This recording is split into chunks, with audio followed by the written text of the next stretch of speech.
Hey YouTubers, here we are today at Parker Automotive. There's our mechanic. He's doing a brake job on a 1995 Jeep Grand Cherokee Laredo with a 4.0 motor, and this is four-wheel drive. Oh, and the mileage on this vehicle is 291,432 miles. Okay, so I gotta talk louder because you can't hear me because of the mic. Anyway, okay, so we're doing brakes on this, and this gentleman is a veteran, and he doesn't have a lot of money. Now, I've already cleaned off as much of the brake dust off of the dust covers. Usually they rust out, which you can see. I gotta re-grease the guide pins, which are right here for the calipers. This one feels a little frozen. I'm gonna have to clean that out. The reason why had her put this on, just give me 1 second, I'm never ready. It's like I'm always working. Okay, so we can get, if you come on this side, right here, the caliper goes on, the caliper's gone. I gotta clean all that up. We're putting new calipers on, or rotors. This is the caliper guides right here. What happens is the brake shoe, this goes on to the caliper side. The brake actually sits in here, goes on there, and it's a guide. This one right here, like you can see, I gotta find out to make sure, but I know these ones right here on the outside, what's happening, this is what you're gonna wanna check for, to make sure that your new shoes aren't getting caught in these little grooves right here. And like you can see,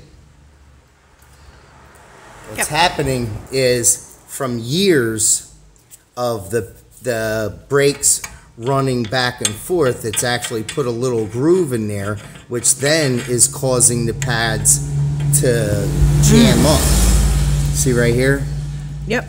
So we're gonna have to call this. Can that can cause premature pad wear and noise? Well, it can cause that. It can cause chatter, the pad vibrating back and forth.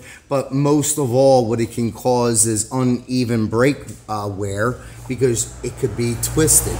You know, you see how I don't know if you can really tell. I clean it all up, so you can see that there's like a little indent right here. That's in this steel. Right here, I can see it. Right there. So there's a little indent in there, which these indents right here are actually, I think they're purpose. I got to look it up. That's for the rear pad, or rear pad. But this is supposed to be smooth, so it can easily guide back and forth when you hit the brakes or you depress or release.